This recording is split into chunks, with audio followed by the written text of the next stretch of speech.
Yo, yo, yo, what up, everybody? Welcome to our DNA. I am Mr. Williams, aka the Irate Mastermind, according to the Wu Tang name generator.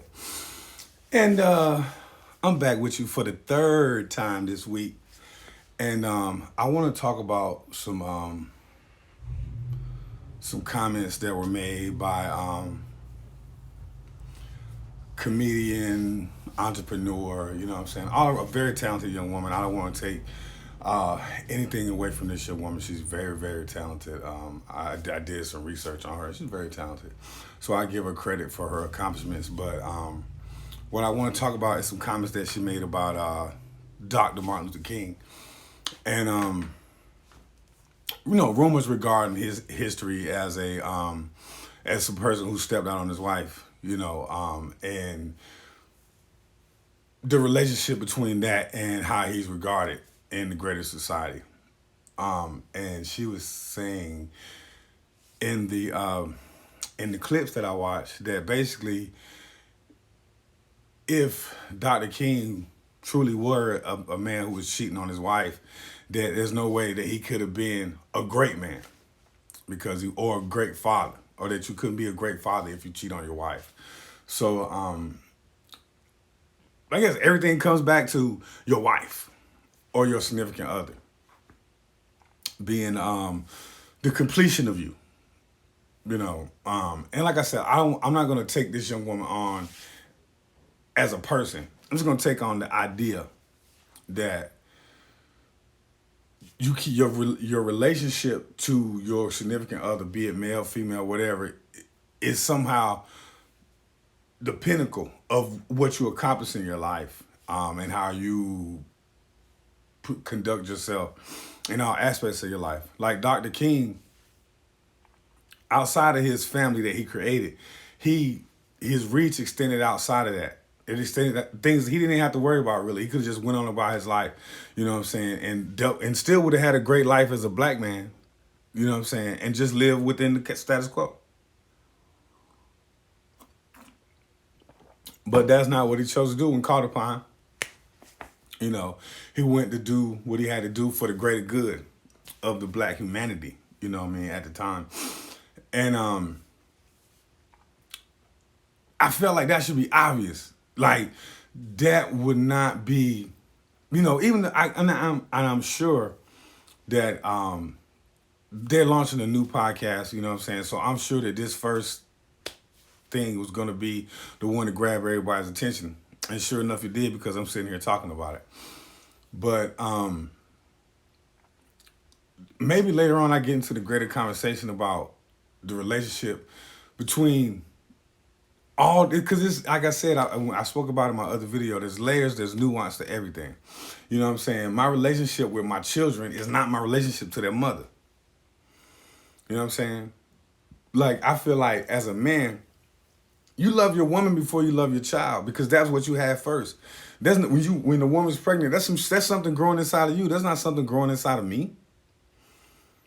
You know what I'm saying? For me, the woman is the vessel to love the child. You know what I'm saying? Because that's not my natural instinct.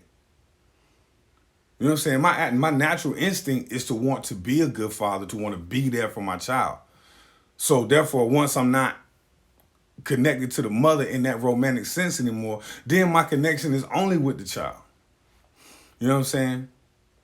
And that's the way I view it. That's through the lens that I see it through. So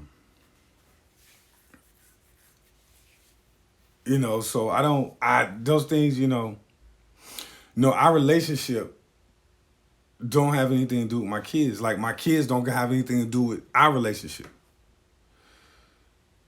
And so to me, that's a weird thing. And she said something along the lines of, if you don't get along with me, how can you be a good father? Or something to that effect. But that's our relationship. That's not my relationship with my kids. Or any man's relationship with his kids. If you're a good father, you're a good father. Because that just requires being a good father. It doesn't require being a good friend to mom. It doesn't require being a good, you know what I'm saying, anything to anyone else. It just requires being a good father to your kids. You know, and there might be some specific things in there, but one of them I'm sure isn't, man, get along with the mom. You know. So I mean, like, the millennials, man, they paint with a broad brush. You know, like a really broad brush. I mean, they're going back and putting the past on trial, trying to put their standards on it. You know, and all these things were bad, but come on, like, you gonna hold greater society accountable for individual choices? You know, the nuance of human existence. Like, people get in front of their cameras and they talk with no nuance. But as soon as some light gets shined on them, it's all the nuance in the world. They need you to understand, see it this way, look at it like this, look at it like that. You know, and some stuff is better left alone. You know, some topics aren't even worth the controversy. But I hope that this generates a whole lot of traffic to your platform. You know, I know you got hundreds of thousands of subscribers. I barely got 54, but you know what? I'm not gonna say nothing slick just to get attention. Like, that's what's not gonna happen. I'm gonna always try and be thoughtful. I ain't gonna just be controversial because let me see what I can do so I can get enough subscribers to get monetized. But actually, all I ever want to do is have a real sober conversation. Engage in quality conversation. You know, like meaningful conversation that you could go, like, because that's how this stuff is passed on, man. It's not passed on like in just gripe sessions. You know, this passed on in meaningful conversations you just might have with a couple coworkers here or there at work.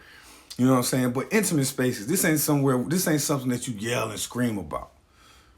You know, but the conversation about Dr. King, I don't even see where that's a conversation. At all. I don't see where Dr. King's a conversation, at least not his romantic life. You know what I'm saying? But as far as what's going on between men and women, you know, that's a conversation that can be had. But it can't be a screaming match on the internet. Like, it can't be that, you know what I'm saying? It can't be, you know what I'm saying? It can't be, it can't be quick takes. You know what I'm saying? Here and there. Who said the snappiest thing? You know what I'm saying? Who got the sharpest tongue? Because it's a very nuanced topic. And guess what? The nuance of it is that people vary. People are out here and function in relationships every day. You know, but it's the influencers that seem to have too much influence because their opinions and their voices about these things are what gets heard the most. You know what I'm saying? It's not that all relationships are out here functioning. Millennials are dating millennials and their relationships are thriving. Because guess what? People still getting married. People still people still having babies. They still smiling. They're still doing all this stuff. So the world isn't technically falling apart. You know, so there is still a lot of happiness and joy and smiling going on, along with the pain and strife and all of that. You know, that's all in the nuance of it. You know, and you can make a lot of points about relationship and the states of relationships and the problems that men may have or women may have without bringing up people that's been dead for over 50 years to make your point. And a very nasty point at that. You know, that man still got heirs alive, great grandkids and kids and stuff. You know, and to sit back and just be so callous with your words and just cavalier, just they're very, very, very cavalier. You know, and like that's a problem. That's a problem. But hey, that's just my thoughts on it. It's Mr. Williams, it's RDNA. Y'all stay easy but not greasy. I'm out.